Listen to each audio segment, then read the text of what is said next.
বাস্তুতন্ত্রের সংরক্ষণ এবং নিরাপত্তা বিধান আসলেই অত্যন্ত জরুরি।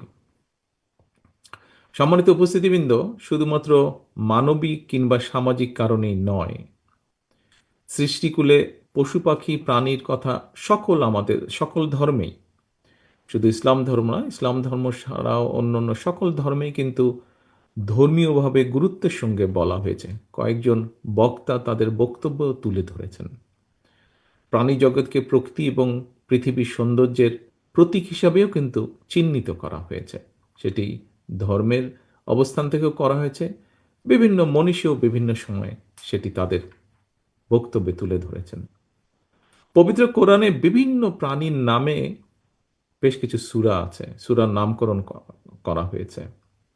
আল্লাহ তাআলা বলেছেন কোরআনে, একজন বক্তা বলেছেন, আমি তার কথার সূত্র ধরেই বলতে চাই যে প্রাণীকুল সৃষ্টির অন্যতম কারণ হলো এগুলোতে তোমরা আরোহণ করে থাকো, আর এগুলো সৌন্দর্যের প্রতীক।